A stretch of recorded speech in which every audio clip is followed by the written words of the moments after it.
Se você cantar essa música sem errar, te dou minhas joias. Foi assim, seco, alto, debochado, cortando o salão todo como uma faca. Eu senti meu rosto esquentar na mesma hora. Não deu tempo nem de respirar. Quando aquela frase explodiu, todos viraram para mim como se eu fosse um animal sendo jogado no centro de um circo.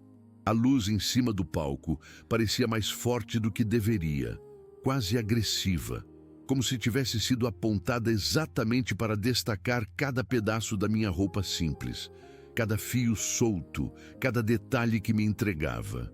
Eu fiquei ali parada, com as mãos suadas, tentando disfarçar o tremor no peito, fingindo que aquela provocação não tinha me perfurado, quando na verdade atravessou tudo que eu era.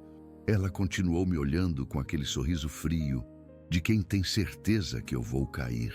E eu senti as mesas murmurando, senti os olhares dançando no meu corpo, como se procurassem defeitos para confirmar a piada. Alguém riu baixo. Outro balançou a cabeça, já convencido de que eu não teria chance alguma. Eu não sei se o que doía mais era o deboche dela ou o silêncio pesado de quem já tinha me condenado antes mesmo de eu abrir a boca. Eu só respirava fundo, tentando não demonstrar a mistura de vergonha e raiva que estava queimando dentro de mim. Meu coração batia tão alto que parecia que o microfone ia captar.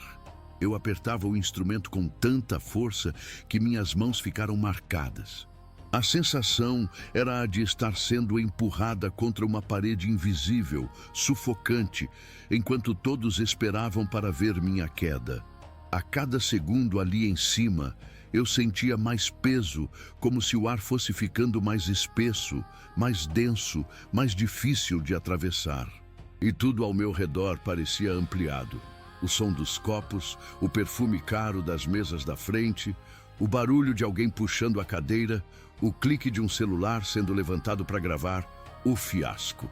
Eu ficava repetindo mentalmente que não podia tremer, não podia errar, não podia deixar que ela, ou qualquer um ali, visse o medo estampado no meu rosto. Mas a verdade, eu estava apavorada. A sensação era a de estar num tablado minúsculo prestes a ceder, enquanto um salão inteiro esperava meu tropeço. Eu sentia o suor escorrendo pela minha nuca, o nó crescente na garganta, e por um instante eu quase virei de costas para descer. Só que eu não consegui. Tinha alguma coisa maior me segurando ali, mesmo que eu não soubesse explicar o quê. E enquanto o silêncio começava a se esticar, enquanto todo mundo esperava a minha reação, uma pergunta martelava dentro de mim com uma força absurda. Como é que eu vim parar aqui? Esse momento, esse exato instante, só existe porque muita coisa aconteceu antes. Coisa que ninguém ali imagina, coisa que mudou a minha vida inteira.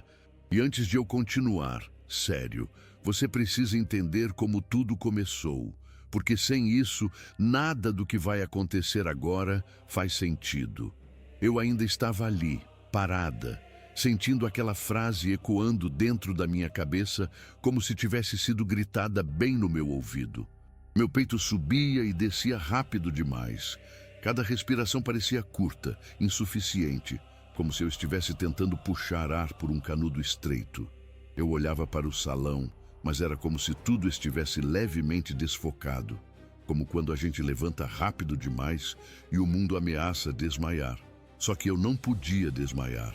Não ali, não diante dela, não diante de todas aquelas pessoas esperando, famintas pelo meu erro. Meu pensamento estava acelerado, atropelando a lógica. Uma parte de mim dizia: vai embora, acaba com isso, desce desse palco antes que a vergonha fique maior. Outra parte respondia: fica, você não chegou até aqui à toa. E essas duas vozes brigavam dentro de mim como se estivessem disputando o controle do meu corpo. Eu respirava fundo, tentando escolher uma delas, mas todas as opções pareciam erradas. Sabe quando você sente que qualquer movimento pode virar uma tragédia? Era exatamente isso. Era como se a pressão tivesse engolido o ar da sala inteira. Eu sentia meus dedos formigando, minhas mãos geladas por fora e queimando por dentro. O peso do instrumento parecia maior do que realmente era, como se estivesse me puxando para baixo. A cada segundo ali, eu tinha a sensação de estar presa num tipo de silêncio que não é realmente silencioso. É aquele silêncio que se enche de julgamento, de expectativa, de veneno. Um silêncio que corta mais do que qualquer palavra. E no meio desse caos, dentro da minha cabeça, uma dúvida começou a crescer como uma sombra. E se ela estiver certa? E se eu realmente não tiver chance? E se todo esse salão inteiro só estiver esperando para confirmar aquilo que o mundo sempre insinuou sobre mim? O problema é que, quanto mais essa dúvida crescia, mais alguma coisa dentro de mim também se mexia. Uma coisa estranha, quente, incômoda. Não era coragem, era outra coisa. Algo entre raiva, verdade e destino. Algo que me dizia que aquele momento, por pior que fosse, não era só uma humilhação. Era como se fosse uma porta, enorme, pesada, perigosa, mas uma porta que estava se abrindo só para mim. E quanto mais eu tentava entender isso, mais meu coração disparava, como se meu corpo soubesse antes da minha mente que alguma coisa gigantesca estava prestes a acontecer. É aquela sensação que dá na boca do estômago, sabe? Como se a gente estivesse no topo de uma montanha russa e mesmo sem se mexer, você sabe que a queda vem na próxima respiração. E ali, exatamente ali, com ela me encarando como se já tivesse vencido, com o salão inteiro esperando minha queda, eu percebi que eu precisava contar a verdade. Não para me justificar, mas porque, sem o que aconteceu antes, ninguém consegue entender o que realmente está prestes a acontecer agora. E olha, se você está aqui comigo nesse momento, sentindo quase o mesmo que eu senti, então comenta aí o que você acha que eu deveria fazer, de verdade. Porque até hoje eu não sei como consegui ficar de pé naquele segundo. E se você quiser continuar comigo nessa história, porque ela vai virar de um jeito que nem eu acreditei quando vivi, é só ficar aqui. Não precisa nem pensar muito, só fica. Porque agora a gente vai voltar para o começo de tudo. E é lá que tudo realmente explode. O começo de tudo foi bem longe daquele salão iluminado demais, longe daquela mesa de jurados, longe daquela frase cortante sobre joias. O começo de tudo foi numa rua simples, onde o asfalto acabava antes da minha casa e a poeira entrava pelas frestas da janela como se fizesse parte da decoração. Acordar cedo não era escolha, era rotina. Antes do sol nascer direito, eu já estava de pé, ouvindo o barulho de caminhão misturado com canto de galo e rádio velho de vizinho tocando notícias que nunca mudavam a nossa vida. Meu quarto era pequeno, com as paredes marcadas por manchas de umidade que desenhavam mapas que ninguém queria visitar. Tinha uma cama simples, um armário que rangia quando eu abria e algumas roupas que, com o tempo, foram ficando gastas, puxadas, desbotadas demais. Mas ali, naquele espaço apertado, eu também guardava o que eu mais tinha medo de mostrar: meus sonhos. Porque foi ali que eu comecei a perceber que, mesmo vivendo cercada de pouco, tinha algo dentro de mim que parecia insistir em ser grande. A rotina era tão automática que eu conseguia fazer tudo quase sem pensar. Levantar, prender o cabelo de qualquer jeito, colocar aquela mesma roupa de sempre, checar se o dinheiro contado ainda estava dentro da bolsinha escondida e sair. O chão frio, o cheiro de café vindo da cozinha, o som de alguém batendo panela em alguma parte da casa, tudo fazia parte de um cenário que, para quem olhava de fora, era só mais uma vida comum. Mas por dentro, eu carregava um cansaço que não combinava com a minha idade. O caminho até o trabalho era sempre o mesmo. Casas simples, paredes mal pintadas, alguns muros quebrados, crianças jogando bola descalças, alguém varrendo a calçada com vassoura de galho. Eu passava observando tudo, com a sensação de que eu também era só mais uma peça repetida daquele bairro. Invisível, previsível, encaixada num roteiro que ninguém escreveu, mas que todo mundo seguia.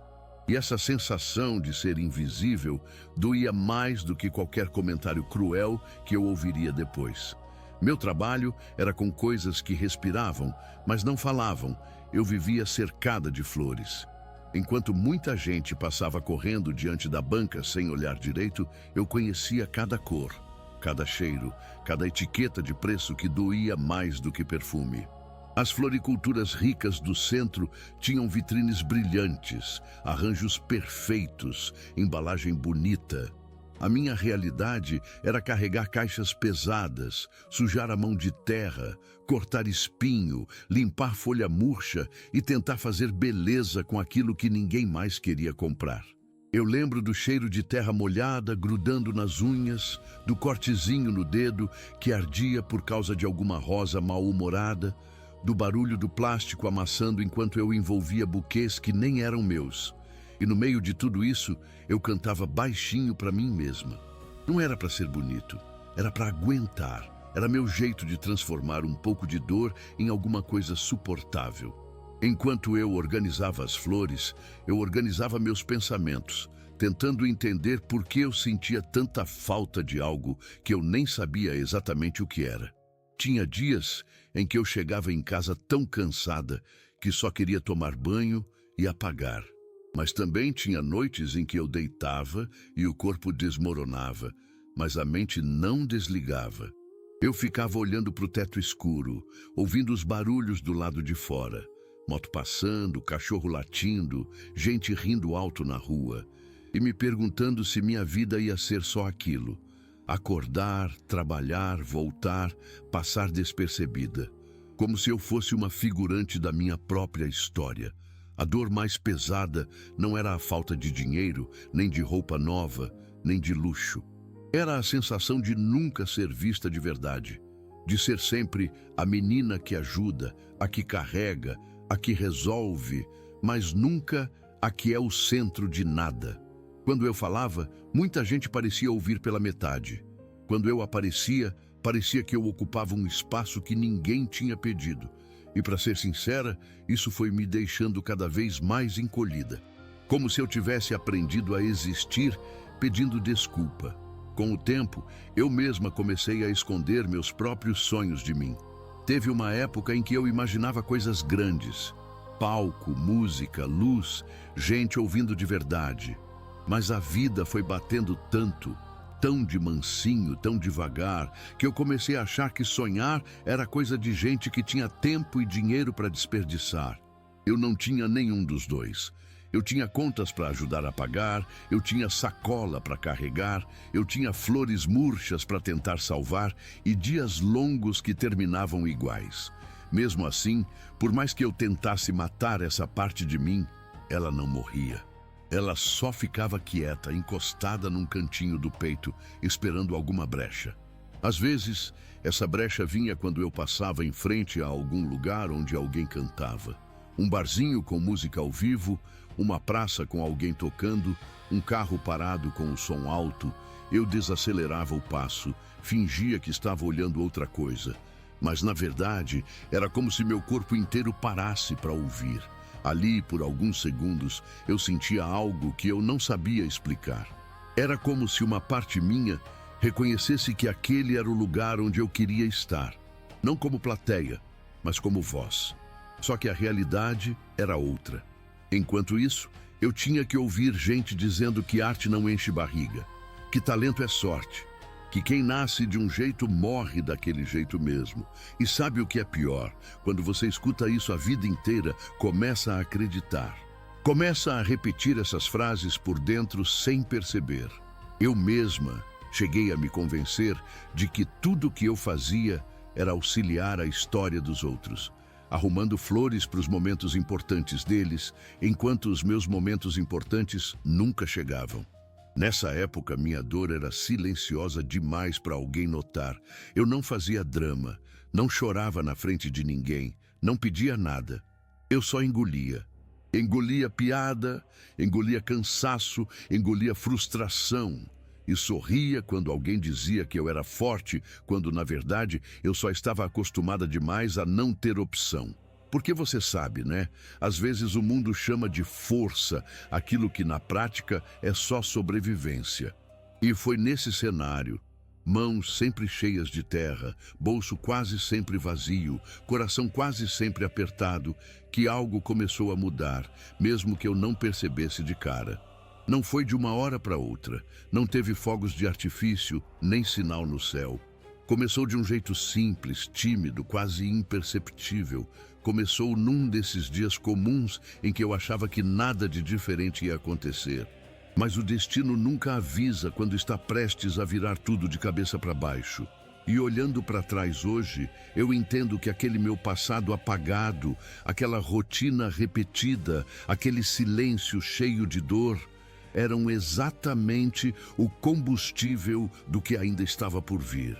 Eu só não sabia disso ainda.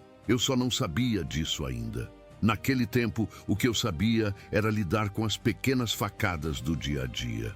Não eram aquelas grandes tragédias que todo mundo vê, é aquele tipo de coisa que vai te diminuindo por dentro, devagar, até você começar a se acostumar com a ideia de que o seu lugar é sempre ali embaixo. Começou com detalhes que, para quem olha de fora, parecem bobos. Tipo quando eu chegava na floricultura, carregando caixa pesada, o ombro doendo, o braço formigando, e alguém no balcão mal levantava os olhos. Se era um fornecedor importante, ganhava bom dia, café, atenção. Eu, quando entrava, era só põe ali no canto. Sem olhar no rosto, sem perguntar se eu precisava de ajuda, como se as caixas fossem mais importantes do que a pessoa que estava embaixo delas.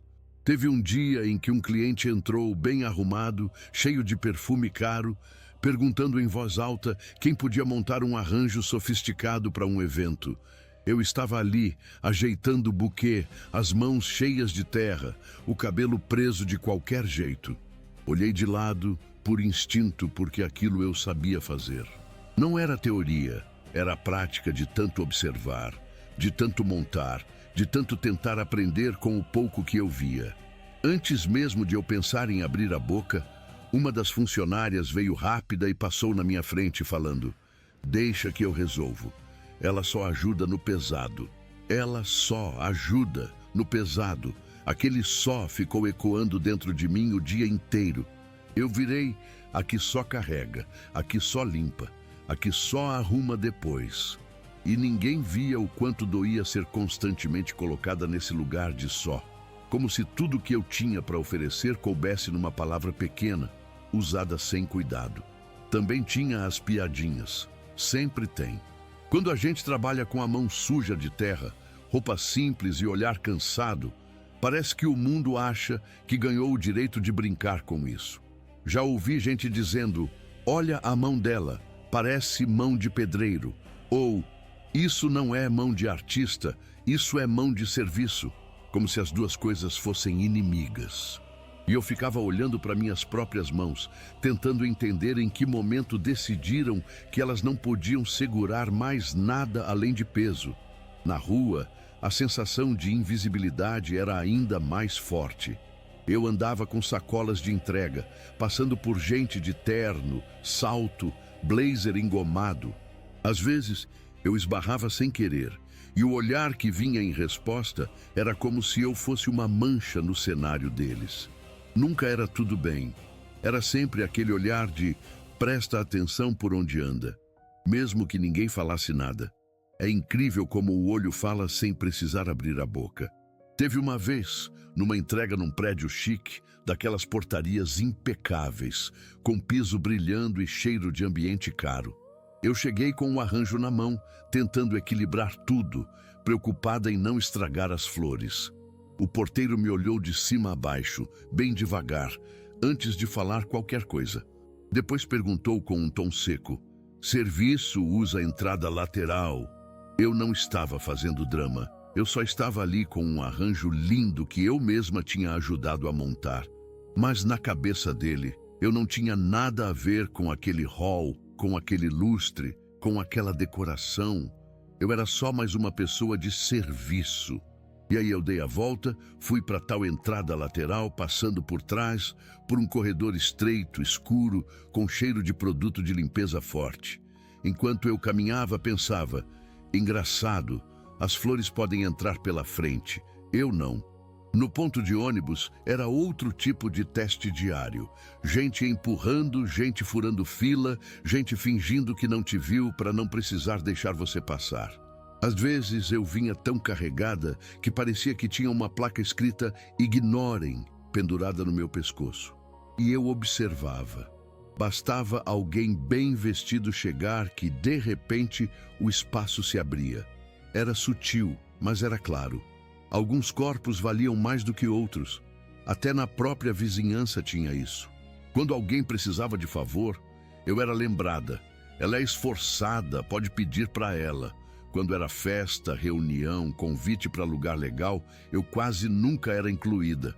Eu era boa para ajudar a carregar as coisas, arrumar a mesa, varrer depois que tudo acabava.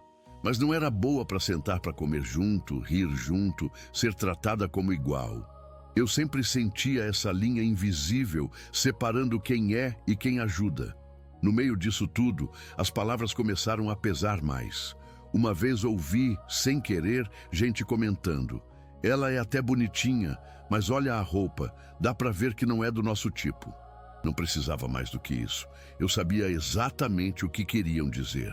Eu não fazia parte do mundo deles. Eu era sempre de fora. E o que machucava não era nem o fato de não pertencer. Era a forma como isso era dito, como se fosse óbvio, natural, quase engraçado. No trabalho, as tarefas mais pesadas sempre pareciam ter meu nome. Carregar caixas, subir e descer escada, limpar o que ninguém queria limpar. Quando algo quebrava, olhavam para mim como se fosse culpa minha, mesmo que eu nem estivesse perto. A confiança nunca era depositada em mim primeiro. Se era para dar responsabilidade bonita, escolhiam outra pessoa. Se era para fazer o que ninguém queria, lembravam meu nome rapidinho. Tinha dias em que eu chegava em casa com os ombros doendo e a alma mais cansada ainda. Me olhava no espelho e não via nada especial. Não porque não tivesse, mas porque o mundo tinha repetido tantas vezes que eu era só isso, que minha cabeça tinha começado a acreditar. Eu apertava o rosto com as mãos, respirava fundo e pensava: talvez seja isso mesmo. Talvez minha vida seja só isso. Acordar, trabalhar, voltar, ser esquecida. Mas por mais que eu tentasse aceitar esse papel, tinha momentos em que alguma coisa escapava.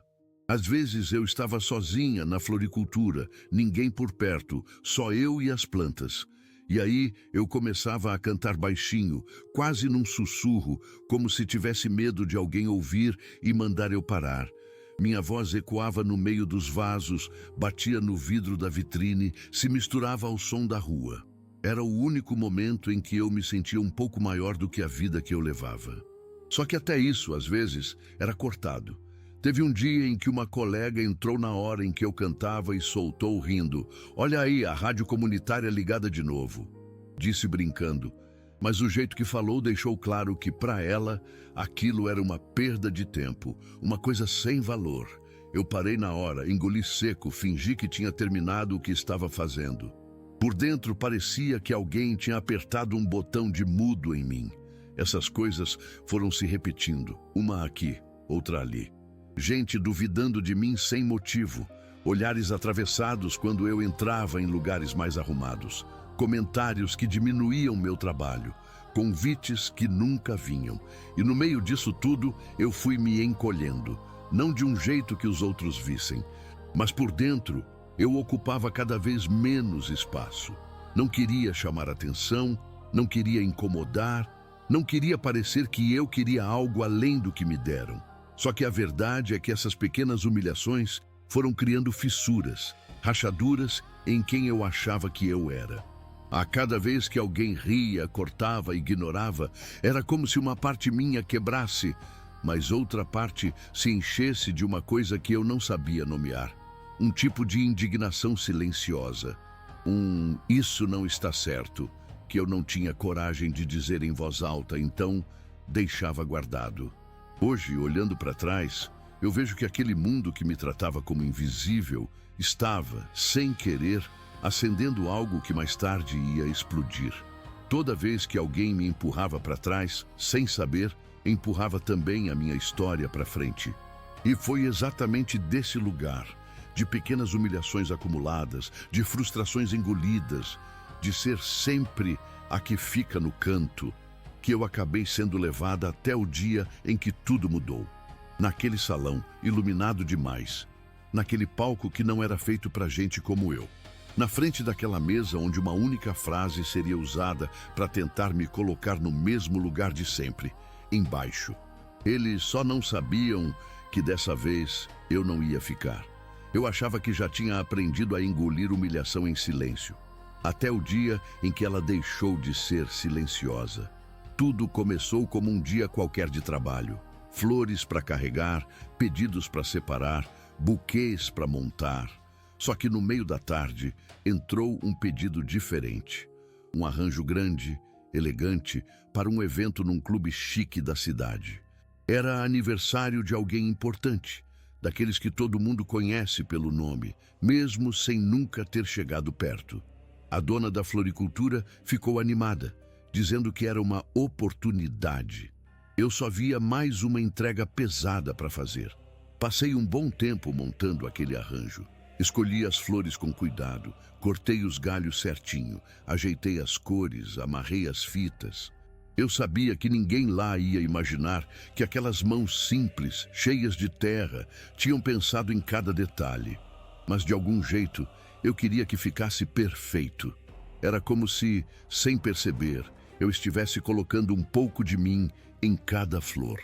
Quando fiquei pronta, carreguei tudo com cuidado e fui para o tal clube. A entrada já era outro mundo.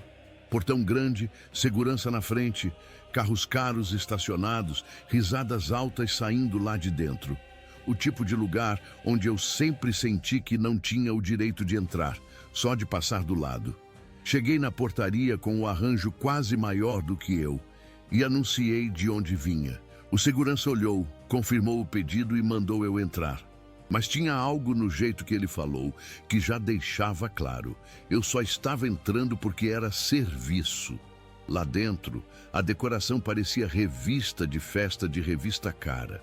Toalhas brancas, taças brilhando, gente bem vestida andando de um lado para o outro. Eu precisava levar o arranjo até a mesa principal. Enquanto caminhava com cuidado, sentindo o peso nos braços, eu percebia os olhares. Não eram olhares curiosos sobre as flores. Eram sobre mim, sobre a roupa simples, o sapato gasto, o jeito tímido de andar no meio de um lugar que deixava claro que não era feito para mim. Quando cheguei perto da mesa principal, uma mulher se aproximou. Alta, bem arrumada, perfume forte, joias chamando mais atenção do que o próprio sorriso. Pelo jeito que todos olhavam para ela, dava para entender que era importante. Ela me estudou de cima a baixo, antes de olhar para o arranjo. Eu, tentando ser profissional, perguntei onde ela gostaria que eu colocasse. Ela apontou com desinteresse, mais preocupada com quem estava olhando do que comigo. Enquanto eu ajeitava o arranjo na mesa, ouvi uma das convidadas comentar em voz alta, sem o menor esforço para disfarçar. Nossa, até que ficou bonito, mesmo com a mão de quem trabalha na terra, né? Algumas risadas surgiram em volta. Eu senti meu rosto queimar, mas continuei mexendo nas flores como se não tivesse ouvido. Só que aí veio o golpe de verdade. A mulher das joias, aquela que parecia mandar em tudo, falou ainda mais alto, olhando na direção do grupo e fingindo que não estava falando comigo, mas claramente falando. É que hoje em dia qualquer uma acha que pode fazer arte, mas mão de serviço é mão de serviço, né? Dá para ver de longe. Foi como se tivessem puxado o chão debaixo de mim. As pessoas riram. Umas de verdade, outras com aquele riso meio sem graça de quem não quer ficar de fora. Eu estava ali, em pé, com o arranjo na mão, como se fosse parte da mobília. Meu coração disparou. Eu sabia que se eu abrisse a boca naquela hora, a minha voz ia sair trêmula. Então eu calei, fingi que não era comigo, mas era. Era como se ela tivesse falado direto para a parte de mim que mais doía, a parte que escondia o sonho que eu tentava esquecer. Para piorar, uma das convidadas, que já tinha tomado um pouco demais, se aproximou ainda mais. Olhou para as minhas mãos e disse: "Olha, gente, mão de terra mesmo. Imagina isso tentando segurar um microfone. Ia ser engraçado. Dessa vez a risada foi geral. Alguém até imitou alguém cantando mal, de propósito, arrancando mais gargalhadas. Eu continuei ali, com o arranjo já no lugar, sem saber se saía correndo, se respondia, se fingia que nada tinha acontecido. Mas eu fiquei, travada, com a garganta ardendo e os olhos começando a encher, daquele jeito que a gente tenta segurar, olhando para cima, como se o teto fosse segurar as lágrimas por nós. Quando dei meia volta para sair, ainda ouvi um comentário sussurrado, mas alto o suficiente. Pelo menos sabe o lugar dela, né? Arruma a mesa, entrega as flores e vai embora. Cada uma no seu quadrado. Essas palavras entraram em mim como faca. Eu saí do salão andando o mais rápido que consegui, sem parecer desesperada, mas por dentro eu já tinha desmoronado. Quando passei pela área externa, havia algumas pessoas fumando, conversando. Uma delas me olhou e, sem maldade aparente, completou: "Ei, moça, o banheiro de serviço é por ali, tá? Porta dos fundos." Era isso. Tudo em mim dizia porta dos fundos. Não importava o quanto eu me esforçasse, o quanto eu carregasse, o quanto eu me doasse. Para os olhos daquele mundo, eu era só isso. Alguém que entra por trás, arruma, limpa e some. Quando finalmente saí daquele lugar e fechei o portão atrás de mim, eu não aguentei. Encostei na parede lá de fora, com o arranjo já entregue, o papel de comprovante amassado na mão e o coração esmagado. Chorei ali mesmo, sem conseguir segurar. Não era só pela frase, pela piada ou pelas risadas. Era porque, naquele exato momento, eu senti que tudo que eu já tinha tentado acreditar sobre mim mesma tinha sido arrancado, exposto e jogado no lixo. Como se o mundo tivesse confirmado com o microfone aberto o que eu mais temia em silêncio. Que para eles eu nunca passaria de mão de serviço. Eu lembro de pensar, talvez eles estejam certos. Talvez eu esteja forçando demais alguma coisa que não é para mim. A vontade que eu tive foi de desistir de tudo que ainda existia escondido dentro de mim. De calar a voz que insistia em cantar baixinho entre as flores. De aceitar, de uma vez por todas, que meu lugar era ali mesmo, carregando coisas enquanto outros viviam as histórias principais. Se você já passou por alguma situação em que parece que o mundo inteiro decidiu, de uma vez, qual é o seu lugar, sem te perguntar nada, sem saber da sua história, você sabe como isso corta. Sabe a vergonha que não aparece por fora, mas que fica grudada na pele, na memória, no corpo. E se você já sentiu isso, me conta. Porque até hoje eu tenho a sensação de que aquele dia foi uma cicatriz que nunca saiu de verdade. Naquele fim de tarde, voltando para casa com o rosto ainda marcado de choro, eu me sentia menor do que nunca. A cidade parecia maior, os prédios pareciam mais altos, as pessoas pareciam mais distantes. Cada passo era pesado, como se eu estivesse carregando não só meu corpo, mas todas as frases que já tinham usado para me diminuir. Quando cheguei em casa, me olhei no espelho e quase não me reconheci. Não por causa da aparência, mas por causa do jeito que eu me via. Eu não via mais a menina que sonhava com palco. Eu via a menina que não podia nem segurar um microfone sem virar piada na boca dos outros. Naquele dia, eu não só acreditei no que disseram, eu abracei. E isso foi a parte mais cruel. Mas, por ironia, foi também ali que algo começou a mudar. Porque tem humilhação que não só dói, ela acorda. E mesmo que naquele momento eu não tivesse força nenhuma, aquela cena, aquelas risadas, aquelas frases ficaram gravadas dentro de mim de um jeito que mais tarde se transformaria em combustível. Eu só não fazia ideia de que toda aquela vergonha, toda aquela dor e toda aquela sensação de impotência seriam exatamente o que o destino usaria mais para frente, para virar tudo ao contrário no lugar menos provável, na frente das pessoas que mais duvidavam de mim. Eu só não fazia ideia de que toda aquela vergonha, toda aquela dor e toda aquela sensação de impotência seriam exatamente o que o destino usaria mais para frente, para virar tudo ao contrário, no lugar menos provável, na frente das pessoas que mais duvidavam de mim. Mas antes disso teve um intervalo. Um daqueles períodos em que a vida parece seguir igual, arrastada, repetida, só que por baixo da superfície alguma coisa começa a rachar. Depois daquele dia no clube, eu passei um tempo meio automática. Acordava, trabalhava, voltava para casa. Só que agora tinha um peso diferente. Eu não estava só cansada fisicamente, eu estava cansada de mim. A humilhação tinha grudado em mim como se fosse uma segunda pele. Cada vez que eu via uma mulher com joias, bem vestida, rindo alto, eu lembrava daquele salão, da risada delas, da frase que me colocou no lugar de mão de serviço, na frente de todo mundo. Por alguns dias, eu até parei de cantar no trabalho. Antes, eu cantarolava baixinho enquanto organizava as flores, como se fosse meu jeito infantil de fugir. Depois daquele episódio, toda vez que eu abria a boca para começar uma melodia, aquela voz interna vinha rápida. Imagina se alguém escuta. Vão rir de você igual.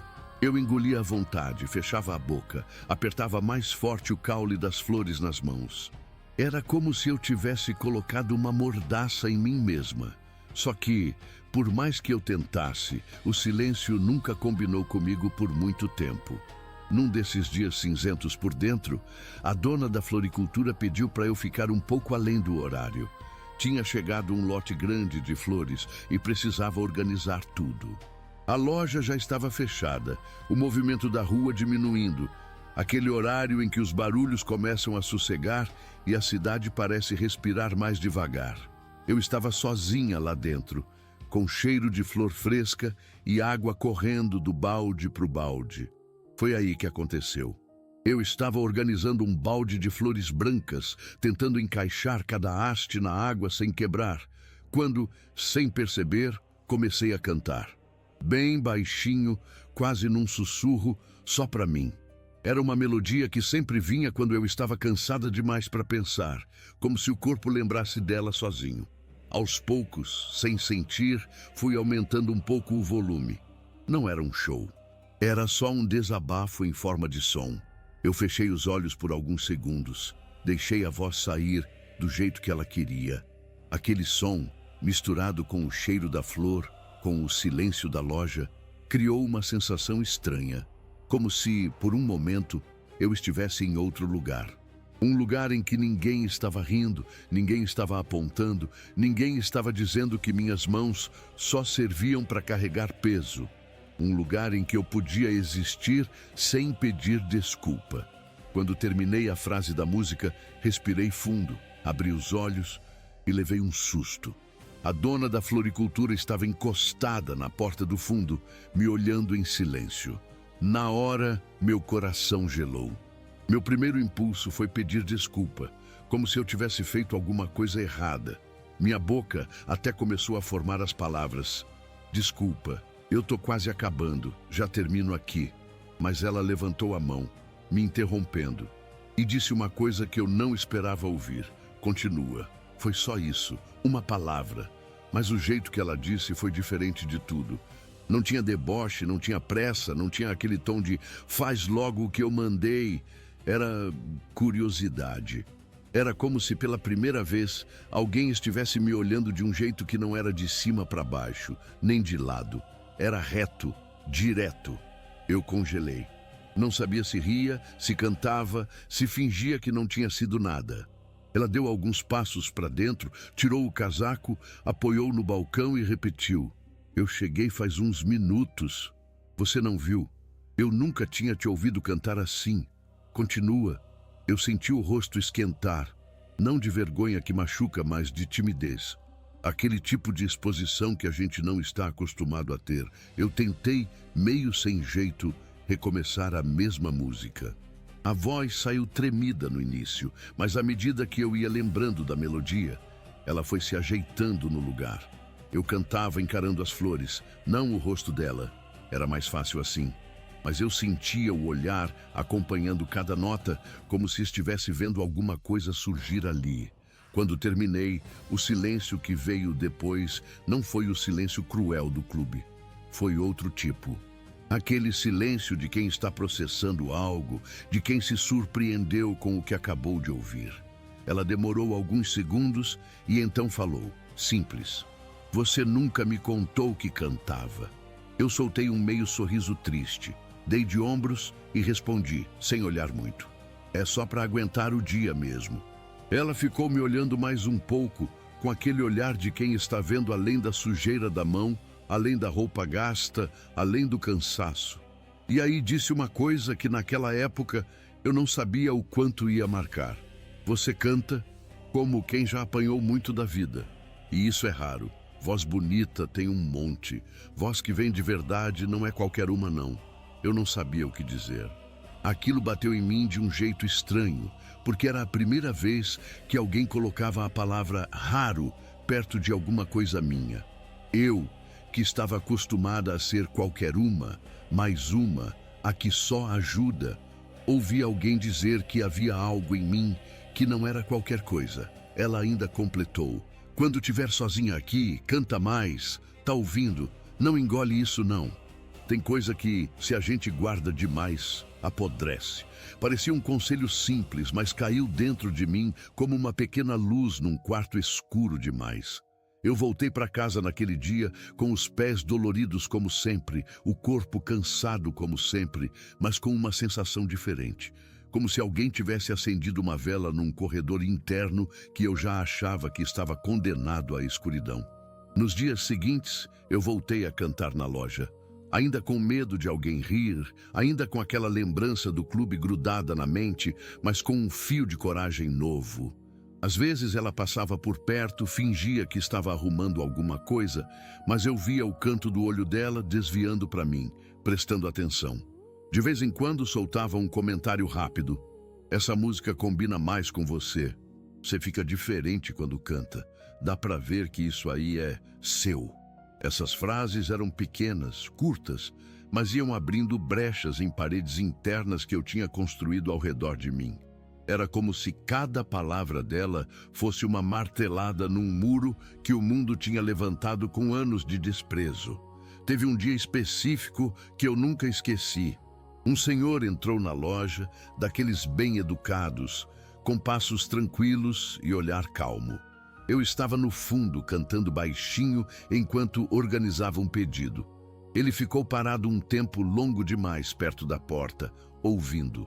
Quando se aproximou do balcão, em vez de falar direto com a dona, comentou: "Quem está cantando?" Ela apontou para mim com naturalidade. "É ela." Ele me olhou e sorriu, um sorriso sincero, desses que não tenta impor nada. E disse simples: "Não pare. A vida já cala gente demais." Comprou o arranjo e foi embora. Pode ter sido só uma frase jogada, mas para mim foi como se o universo inteiro tivesse decidido mandar um recado pela boca de um desconhecido. Aos poucos, eu comecei a perceber outra coisa. Quando eu cantava, minha dor não sumia, mas mudava de forma. Era como se ela deixasse de ser um peso morto e virasse alguma coisa que podia se mover, se transformar, sair de dentro de mim em forma de som. Eu comecei a entender que não era só questão de gostar de cantar. Era uma questão de sobrevivência. Era o jeito que eu tinha encontrado de não deixar que o mundo me apagasse completamente. Foi nesse período que eu também comecei a reparar mais em mim mesma. Antes, eu só me via como a menina das caixas, a das flores, a que entra pela porta dos fundos. Agora, de maneira tímida, eu começava a me ver também como a que canta. Nem sempre, nem em todo lugar, nem com confiança. Mas só de essa possibilidade existir, algo já mudava. Claro que o resto do mundo não se transformou de um dia para o outro. As humilhações continuaram, os olhares tortos continuaram. As diferenças sociais continuaram escancaradas em cada esquina. Mas, no meio de tanta coisa pesada, aquela pequena luz existia. A dona da loja que me ouvia de um jeito diferente. Um cliente que reparava na minha voz antes de reparar na minha roupa. Eu mesma percebendo que por mais que tentassem me reduzir, tinha algo em mim que não pertencia a ninguém, que ninguém podia pegar, que ninguém podia transformar em piada. A forma como eu sentia as coisas e como isso saía em forma de música. Esse foi o primeiro brilho de esperança. Não foi convite para palco, não foi aplauso, não foi jurado batendo palma. Foi gente comum, em dia comum, vendo em mim algo que eu mesma já tinha enterrado. Foi o universo sussurrando bem baixinho. Eu ainda não terminei com você. Eu só não sabia que esse sussurro era, na verdade, o anúncio distante de um grito muito maior que ainda estava por vir. Aquela primeira luz de esperança não mudou minha vida de repente, mas mudou meu eixo. Mudou o jeito como eu respirava, o jeito como eu caminhava até o trabalho, o jeito como eu me via no espelho. Era pequeno, tímido, quase invisível para qualquer outra pessoa. Mas para mim era o começo de alguma coisa. E essa alguma coisa ganhou forma de verdade no dia em que a dona da floricultura recebeu um convite. Era para um festival de canção que ia acontecer num clube elegante da cidade. O mesmo tipo de lugar onde eu sempre tive a sensação de ser um objeto fora de lugar. A floricultura tinha sido chamada para decorar o evento, e ela me pediu para ajudar a montar os arranjos lá mesmo no dia, porque ficaria mais bonito ajustar tudo direto no salão. Eu disse que sim, claro. Trabalho era trabalho, mas por dentro, uma parte minha congelou. Voltar para um ambiente daquele, depois de tudo o que tinha acontecido, despertou um medo que eu não sabia nem nomear. Mesmo assim, eu fui. E quando eu passei pelo portão daquele clube pela segunda vez, senti como se estivesse entrando numa versão mais brilhante e mais perigosa do mundo. As pessoas caminhavam como se tivessem sido treinadas a ocupar o espaço. O chão parecia brilhante demais, o barulho dos saltos parecia mais alto, as conversas pareciam mais afiadas. Eu carregava caixas de flores, e enquanto caminhava pelo salão enorme, eu sentia minha roupa simples gritar no meio das roupas caras. Sentia minhas mãos marcadas pela terra se destacarem no meio de tantas unhas perfeitas. Sentia meu passo inseguro denunciando que eu não pertencia ali. E para piorar, quanto mais eu caminhava, mais eu percebia olhares acompanhando meus movimentos. Não eram olhares cruéis como no dia da humilhação. Eram olhares avaliadores, frios, curiosos. O tipo de olhar que diz sem palavras: o que você está fazendo aqui? A dona da floricultura estava ocupada orientando a equipe. Eu fiquei numa mesa lateral, abrindo caixas, separando flores, encaixando ramos nos vasos. Tentei focar no trabalho, mas o ambiente era muito diferente. Era como se a sala inteira respirasse dinheiro. E no meio disso tudo, eu só queria ser invisível o suficiente para terminar logo minhas tarefas e ir embora. Até que, enquanto eu arrumava um arranjo, percebi música ao longe. Não era música de festa, eram pessoas ensaiando. Eu olhei na direção do palco montado no outro lado do salão e vi gente com microfone, afinando instrumentos, técnicos ajustando som, jurados conversando em voz baixa num canto. Foi aí que bateu. Aquele não era só um evento decorado, era um palco de verdade. Um palco grande, com iluminação, som profissional, gente que sabia o que estava fazendo. Um palco onde o mundo não ria de quem cantava, o mundo julgava, e a sensação de que eu estava pisando em território proibido ficou ainda maior. Enquanto eu fazia meu trabalho, meus olhos insistiam em voltar para aquele palco. Era como se uma parte minha, que eu achei que estivesse morta, estivesse batendo na porta do peito, tentando lembrar quem eu era antes de ser diminuída tantas vezes. E ao mesmo tempo, outra parte minha dizia: não olha, isso não é para você. Mas eu olhava. Olhei quando alguém soltou uma nota alta no microfone e o salão inteiro vibrou. Olhei quando uma cantora afinada passava a mão no vestido luxuoso antes de subir. Olhei quando um dos jurados ria alto, conversando com outra jurada vestida com joias brilhantes. E aí veio aquela sensação estranha. Parecia que eu estava vendo o mundo do lado de fora de um vidro grosso, como se eu pudesse assistir, mas não tocar, como se aquilo fosse um universo paralelo onde outras pessoas pertenciam, menos eu. Essa sensação foi crescendo, crescendo, crescendo, até virar uma mistura de fascínio e dor. E, sinceramente, se você já entrou num lugar onde tudo parece feito para excluir você, você sabe o que eu senti naquele momento. Aliás, se você já viveu essa sensação de não pertencimento, me conta, porque naquele dia eu teria dado qualquer coisa para ouvir alguém dizendo: eu já senti isso também.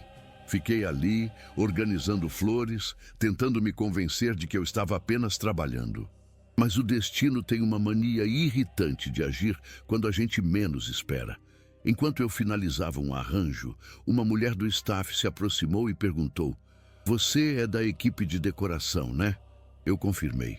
Ela olhou para mim de um jeito calculado e disse: "A gente precisa de alguém para ajustar os arranjos do palco também. A florista-chefe pediu você." O palco. Meu coração deu um salto. Não porque fosse um palco, mas porque era o palco. O lugar que eu evitava olhar por mais de 2 segundos para não sentir aquela pontada no peito.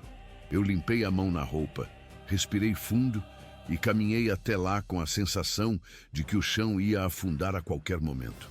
Quando subi os 2 degraus laterais, senti um frio na barriga que não tinha nada a ver com a decoração. Eu olhei para cima, para o painel de luzes, e senti aquela mistura absurda de medo e atração. O mundo visto do palco era outro. O salão parecia maior.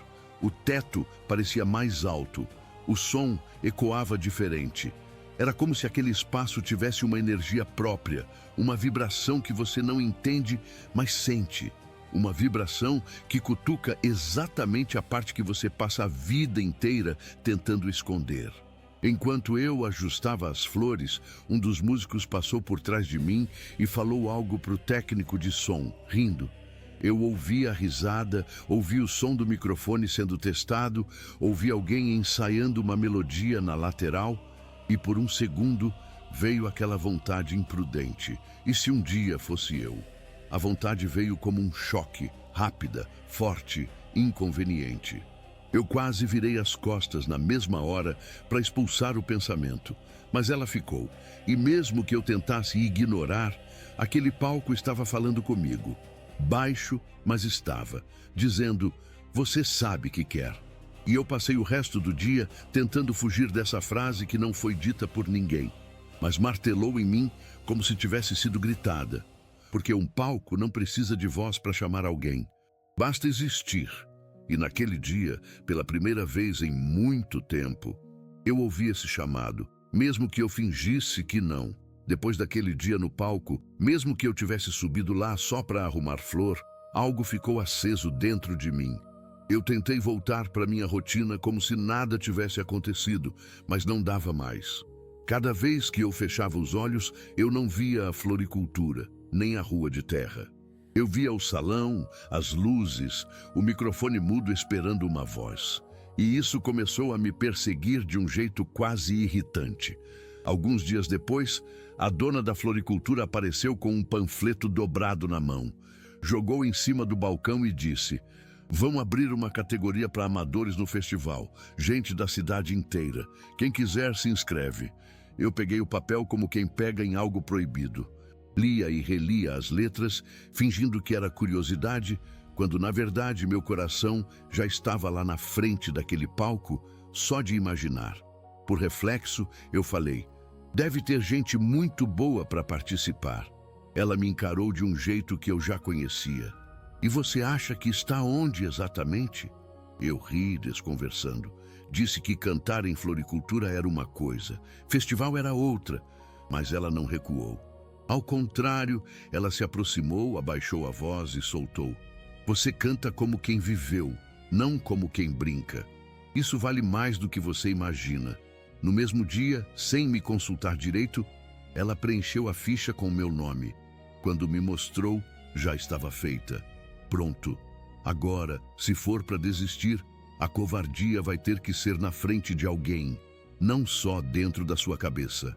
Eu fingi que estava com raiva, que aquilo tinha sido uma irresponsabilidade, mas por dentro eu sentia uma mistura de pânico e gratidão, porque a verdade é que, se dependesse só de mim, eu teria destruído esse sonho antes mesmo dele começar.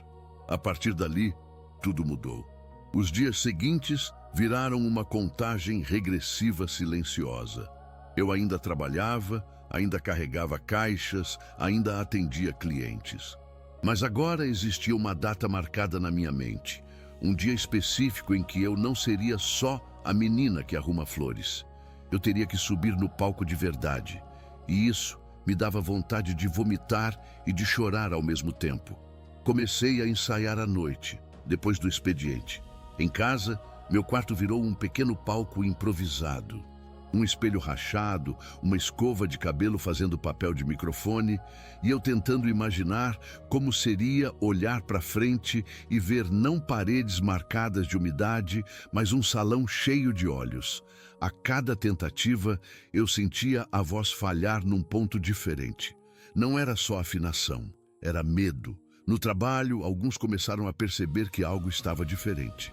Um comentou: "Fiquei sabendo que alguém aí vai cantar no festival." Não falou com deboche, mas também não falou com admiração.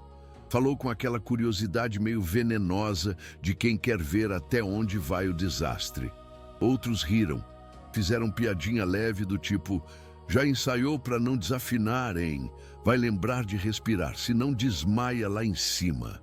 Eu respondia com um sorriso amarelo, fingindo que aquilo não me afetava. Mas cada frase entrava como um prego, aumentando a pressão.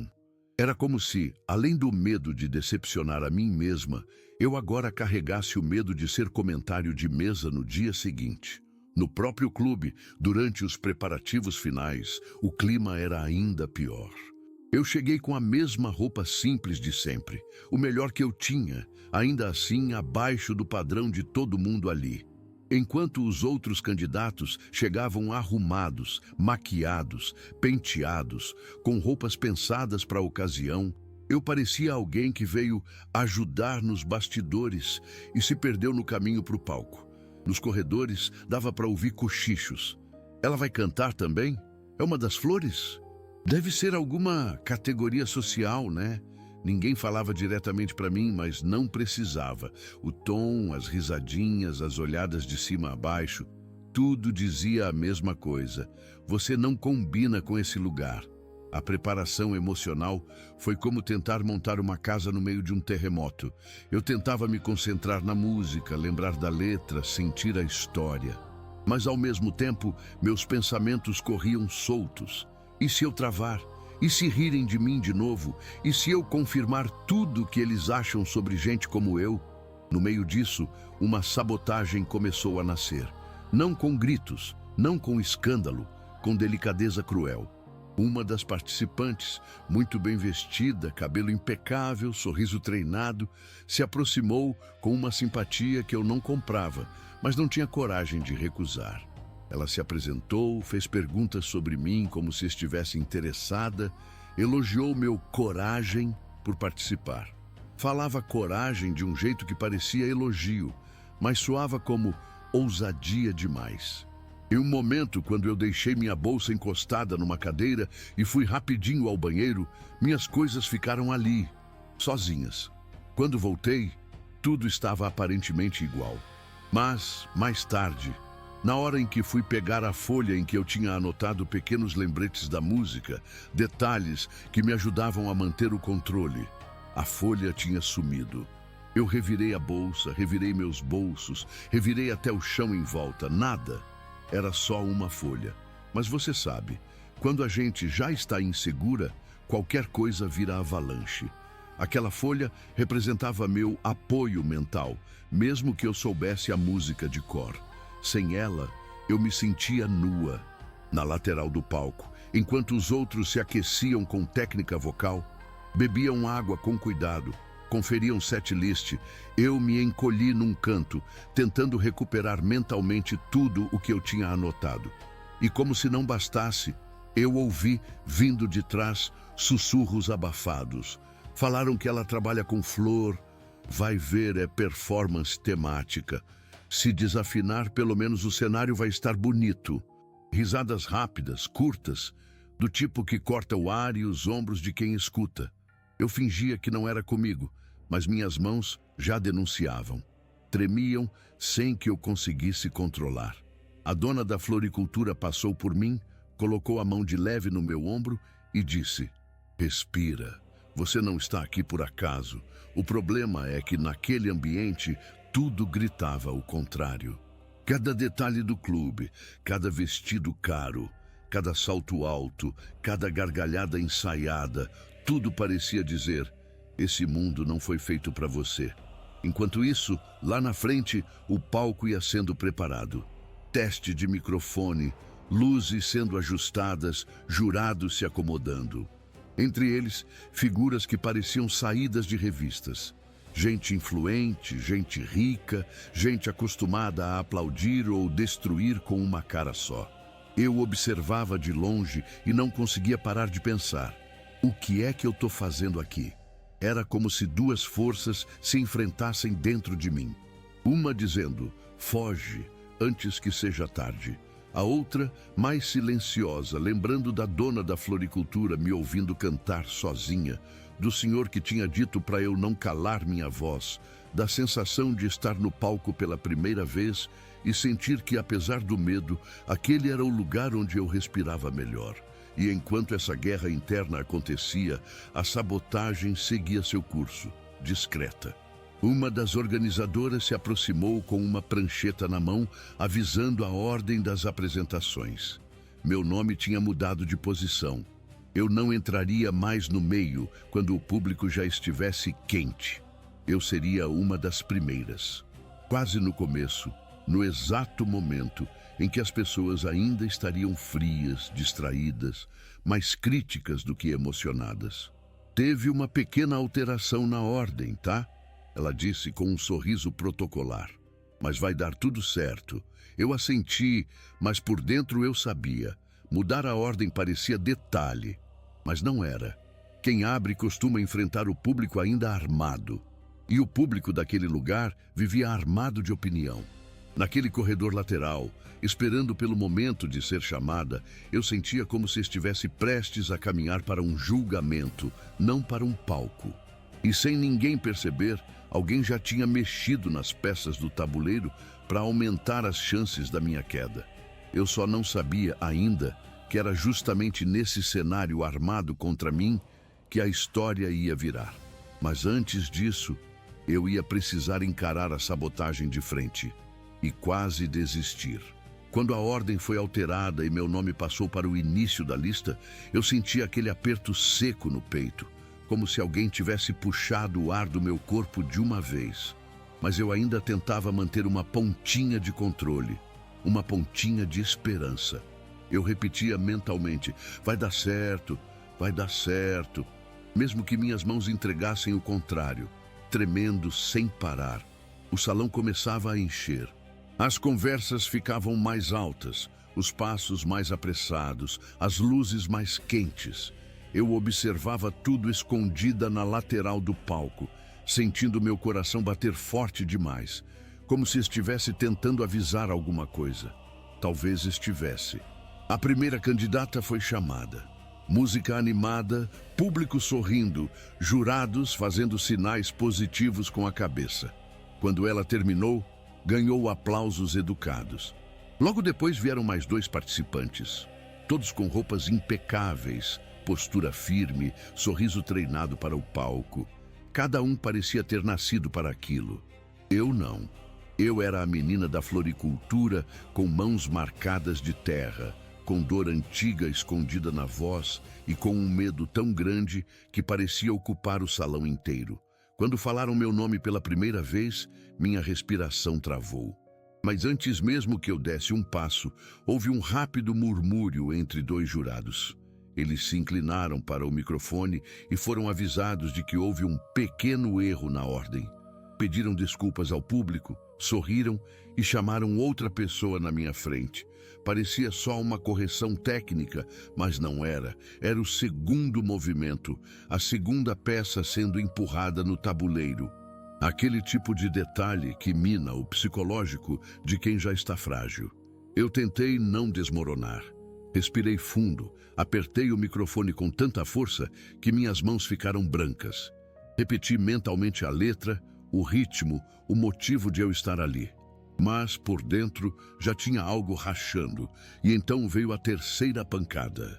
Quando finalmente me chamaram, agora sim, oficialmente, eu respirei fundo e dei o primeiro passo. O segundo, o terceiro. Subi no palco. A luz bateu em mim de um jeito que parecia pessoal, quase agressivo. Meus olhos demoraram a se acostumar ao brilho. O salão estava completamente preenchido agora. Gente bebendo, rindo, conversando, jurados me avaliando antes mesmo de eu abrir a boca. Eu levei o microfone à altura certa e ouvi um chiado horrível. O som estourou nos alto-falantes como um tapa no ouvido de todo mundo. O público fez aquela reação coletiva de incômodo. Um abafado, tenso, que corta até quem está longe. Eu dei um passo para trás, assustada. Olhei para o técnico de som, que balançou a cabeça como se aquilo tivesse sido culpa minha. Eu tentei continuar. Ajustei o microfone, respirei fundo e comecei a cantar a primeira frase. Mas a caixa de som morreu. Nada. Nenhum som saiu. Minha voz se perdeu no salão como se alguém tivesse puxado o fio do mundo. Eu tentei novamente. A mesma coisa. Um silêncio humilhante engoliu minha tentativa. O tipo de silêncio que dói mais do que vaias. A plateia murmurou. Alguém riu. Um jurado fez uma expressão de tédio. Outro cochichou alguma coisa que fez a mulher ao lado dele sorrir com desprezo. Eu senti o rosto queimar, uma sensação quente, dolorosa, subindo do peito até os olhos. Quase derrubei o microfone quando ele chiou outra vez, agora com um barulho muito mais alto, ensurdecedor. E então eu percebi, a sabotagem não era um acidente, a folhinha sumida, a mudança de ordem e agora, o som. Tudo formando um desenho perfeito. Eu estava ali, exposta, sozinha, sem voz e cercada de gente esperando meu tombo. E quanto mais eu tentava respirar, menos ar entrava. Meu corpo tremia inteiro. Minha mente girava rápido. A vontade de fugir me dominou por completo. Eu quase disse ao apresentador que não dava, que eu precisava sair, que algo estava errado. Eu quase desisti ali mesmo, na frente de todo mundo. Eu não queria chorar, mas a dor veio tão forte que parecia física. Minha garganta fechou, meus olhos arderam. A imagem dos jurados cochichando me atravessou como flecha. Aquele salão gigantesco pareceu tão pequeno, tão sufocante, tão preparado para me engolir que eu senti minhas pernas falhando. E a pergunta que me esmagou por dentro surgiu com força. O que eu estou fazendo aqui? Quem eu pensei que eu era? Por um segundo eu quase virei as costas. Por um segundo a humilhação me quebrou. Por um segundo tudo o que construí desmoronou. E é agora que eu preciso te perguntar, de verdade do fundo do coração, no meu lugar, o que você faria? Porque naquele momento, com o som sabotado, o público murmurando, o palco esmagando minha coragem, eu juro, eu estive a um fio de abandonar tudo. Eu estava ali, quebrada, exposta, pronta para desaparecer. Um passo para trás e tudo acabaria. Um passo para trás e eu voltaria a ser exatamente aquilo que o mundo sempre quis. Pequena, silenciosa, encaixada no espaço que me deram. Minha mão tremia tanto que eu mal conseguia segurar o microfone. Minha respiração era curta e irregular, envenenada pela vergonha. E o salão inteiro parecia esperar minha desistência com uma certa satisfação. Como se aquele fracasso fosse previsível. Como se fosse justo, mas no meio de todo aquele caos dentro de mim, algo rompeu. Não foi um pensamento bonito, não foi coragem heróica, foi raiva. Raiva antiga, acumulada, guardada demais. Raiva de anos sendo tratada como invisível. Raiva de ter engolido humilhações para sobreviver. Raiva daquele clube, daquela mesa de jurados, daqueles olhares de desdém, daquela sabotagem. raiva de tentarem decidir quem eu era, raiva de tentarem definir até onde eu podia ir, e essa raiva não me destruiu, ela me levantou. Foi como se alguém tivesse puxado um fio bem no fundo do meu peito. Um fio que eu achava morto, mas que sempre esteve lá, esperando o momento de incendiar tudo. Meu corpo parou de tremer. Meus ombros se endireitaram. Eu senti o ar entrando de verdade nos meus pulmões. E naquele segundo, eu entendi algo que ninguém ali poderia prever. Eu não precisava do microfone. Eu não precisava das caixas de som. Eu não precisava da permissão deles. Eu precisava da minha voz, a voz que nasceu no silêncio da minha casa, que sobreviveu à humilhação da rua, que floresceu entre caixas pesadas e flores baratas. A voz que ninguém tinha ouvido de verdade até ali. Então eu dei um passo à frente. A plateia ainda murmurava, os jurados ainda cochichavam. O técnico de som me olhava com desprezo, como se já tivesse vencido. E foi exatamente por isso que eu levantei o queixo, fechei os olhos por um instante e deixei minha voz sair. Crua, limpa, poderosa, sem depender de nada além de mim. O som começou pequeno, mas firme, vibrando no peito, atravessando meu corpo como se eu estivesse me reconstruindo enquanto cantava. E aí, quando eu fiquei de frente para o salão, quando abri os olhos novamente, alguma coisa mudou, porque a minha voz cresceu. Cresceu como se tivesse sido guardada por tempo demais. Cresceu como se estivesse esperando aquela chance de existir de verdade. As mesas, antes barulhentas, começaram a silenciar, uma a uma. O salão, tão arrogante, tão cheio de ruído e certezas, ficou imóvel. Aquele som que deveria sair pelas caixas começou a preencher o espaço mesmo assim. Não pela técnica, mas pela força, pela emoção, pela verdade. E aí veio o momento que mudou tudo. Eu cantei o trecho mais difícil da música, aquele que qualquer profissional treinado teria hesitado. E minha voz atingiu uma nota que parecia impossível. Uma nota que atravessou o salão como um raio. Uma nota que partiu o silêncio ao meio. Uma nota que fez a mesa de jurados parar de cochichar e me olhar como se não estivessem preparados para o que estavam vendo. O salão inteiro, que minutos antes tinha rido da minha queda, agora estava congelado. Uns com a boca entreaberta, outros com as mãos paradas no meio do movimento. Até as pessoas que estavam de costas viraram para mim. O técnico de som, o mesmo que tinha sabotado tudo, arregalou os olhos, surpreso, como se não entendesse como aquilo era possível. Minha voz, sem microfone, sem apoio, sem nada, estava enchendo o clube inteiro. E por um instante eu senti o mundo se reorganizar ao meu redor. Não era mais eu tentando caber naquele lugar, era aquele lugar sendo forçado a me ouvir. Era o destino invertendo o tabuleiro. Era a menina das flores, ocupando pela primeira vez na vida um espaço que sempre tentaram negar. Quando eu finalizei o trecho, ainda sem microfone, ainda sem som técnico, houve um segundo de silêncio absoluto. O tipo de silêncio que não nasce do desprezo, mas do impacto. E então, de onde eu menos esperava, veio o som que ninguém tinha conseguido criar com equipamento nenhum: o aplauso. Primeiro tímido, depois mais forte, depois ensurdecedor. Era aplauso de verdade, não era educado, não era por pena, era por choque, por admiração, por vergonha deles, por vitória minha. Os jurados que minutos antes me olhavam como nada, agora se inclinavam para a frente. Um deles tirou os óculos para enxergar melhor. A jurada mais arrogante ergueu o queixo, surpresa, tentando disfarçar o impacto. Mas não conseguiu. Ali, naquele palco que tinha sido preparado para ser meu fim, eu renasci. Ali, naquele palco que tentaram usar contra mim, eu virei o jogo. Ali, diante de todos que esperavam minha queda, eu me tornei exatamente aquilo que sempre duvidaram. Uma revelação. A sala inteira entendeu. O destino entendeu. E eu, finalmente, entendi também.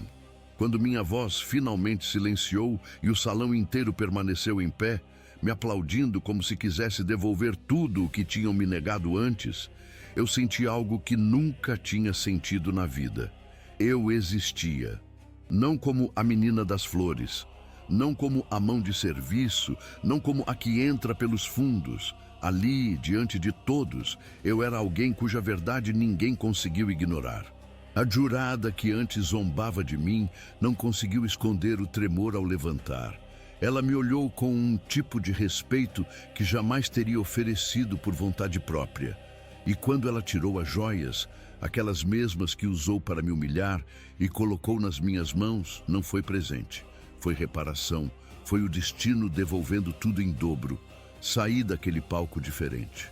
Não porque ganhei nada material, mas porque pela primeira vez eu entendi que ninguém decide meu valor além de mim. A humilhação virou força, a vergonha virou voz, e meu passado, que antes eu tentava esconder, virou o combustível da minha vitória. Se essa história te tocou de alguma forma, comenta aí o que mais te marcou. Eu gosto de saber como cada pessoa sente esse tipo de virada. E se quiser continuar caminhando comigo nessas histórias que parecem impossíveis, mas são reais demais, se inscreve no canal e ativa o sininho para não perder os próximos capítulos. Agora tem mais 2 histórias aparecendo em sua tela. Clique para assistir agora.